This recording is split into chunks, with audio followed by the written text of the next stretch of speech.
John Wilson reuniu o pensamento das grandes instituições financeiras como o FMI, o Banco Mundial e o BID. Pretendiam resolver a crise dos países subdesenvolvidos, particularmente da América Latina, e propor um caminho para o desenvolvimento. O Consenso de Washington sugeria aos países latino-americanos realizar uma reforma fiscal, isso é, alteração no sistema de atribuição e de arrecadação de impostos, executar a abertura comercial com a liberação das exportações e das importações, e promover o corte de salário e a demissão dos funcionários públicos em excesso e realizar mudanças na Previdência Social. Para serem considerados confiáveis, deviam cumprir as normas e as sugestões do consenso. Nada era obrigatório, mas seguir suas determinações básicas eram condições para receber ajuda financeira externa e atrair capitais estrangeiros. Países que se orientaram pelo Consenso de Washington obtiveram alguns êxitos, com maior controle da inflação. Contudo, aumentaram as desigualdades nesses países. A rigidez das regras determinadas ao consenso levaram ao surgimento de ideias denominadas pós-consenso de Washington, que se busca o controle da inflação ao desenvolvimento econômico acelerado dos países subdesenvolvidos.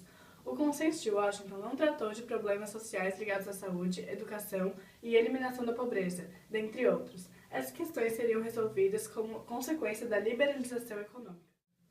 A adesão brasileira ao Consenso de Washington se inicia na década de 90, com a gestão do então presidente Fernando Collor de Mello através da abertura do mercado externo. Collor elaborou um programa de redução das barreiras tarifárias nas importações brasileiras, que de uma vez só beneficiou 1.200 itens, sem se preocupar em ter como moeda de troca o incremento às exportações nacionais. Essa iniciativa ajudou o país a conquistar um lugar de destaque no cenário internacional, apesar do alto preço pago por alguns setores da nossa economia. Só para citar um exemplo, na cidade Americana, interior de São Paulo, 70% das indústrias de tecelagem quebraram. Mesmo assim, o Consenso de Washington foi benéfico para a nossa economia.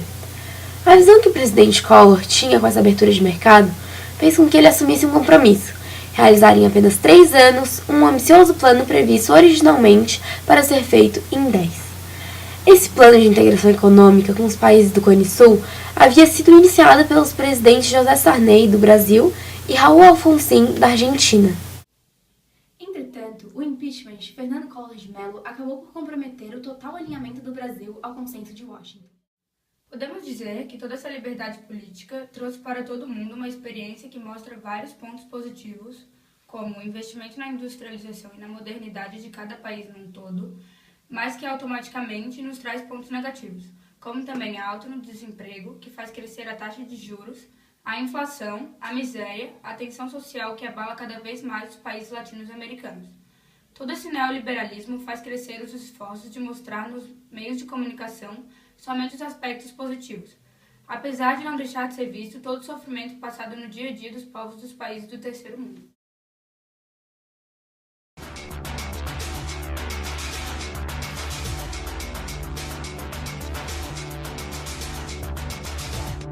Em 1989, uma reunião organizada pelo Instituto Internacional de Economia, em Washington, propôs reformas para que os países da América Latina retomassem a trilha do crescimento e do desenvolvimento.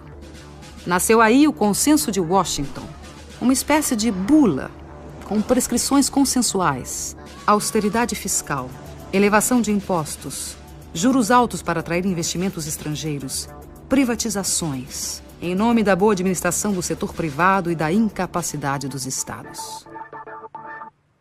O mesmo sistema ideológico que justifica o processo de globalização, ajudando a considerá-lo o único caminho histórico, acaba também por impor certa visão da crise e a aceitação dos remédios sugeridos.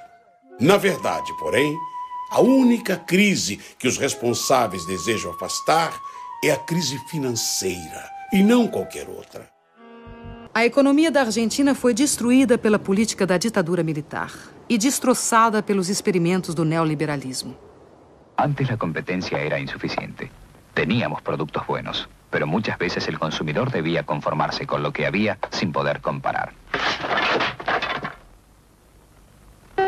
Ahora tiene para elegir, además de los productos nacionales, los importados. As privatizações e a abertura da economia levaram a uma quebradeira total no país. Fábricas fecharam, empreendimentos foram abandonados, trabalhadores converteram-se em cartoneiros catadores de papel.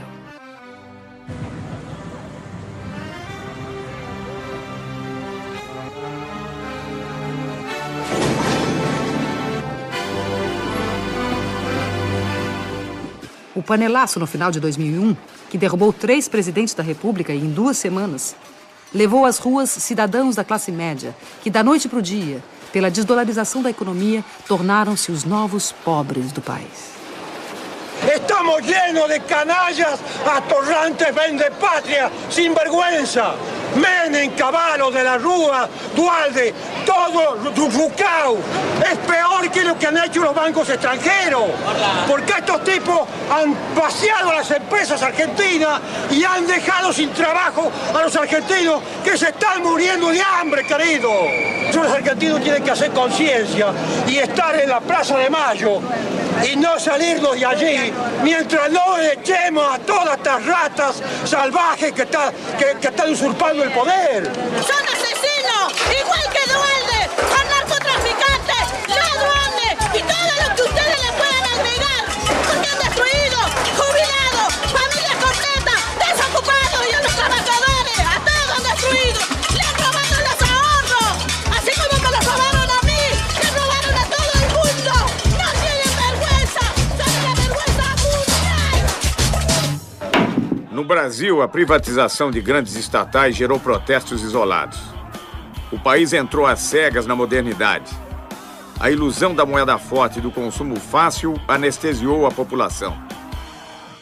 Para o economista Joseph Stiglitz, Prêmio Nobel de Economia e economista-chefe do Banco Mundial entre 1997 e 2000, esse receituário violento não provém de análise econômica, mas de postura ideológica. The Washington Consensus was neither necessary nor sufficient for growth. There were countries like Bolivia that seemed to follow all the dictates of the Washington Consensus. They said, we felt the pain, when do we get the gain? And they waited, and they waited, and they waited, and they're still waiting. And then there are countries like China that did not follow the Washington Consensus, and they've grown and grown and grown. Agora, essa história que os Estados nacionais estão diminuindo a importância é uma história da carochinha que os países ricos nos contam, porque o Estado Nacional, por exemplo, norte-americano, vai muito bem, né? Inclusive, digamos, bem do ponto de vista de força do Estado, com gastos militares como nunca houve antes, né?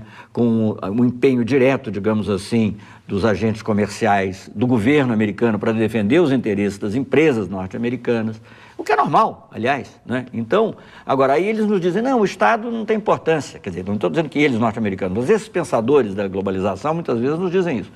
Isso é que, digamos, crê quem quer ser enganado.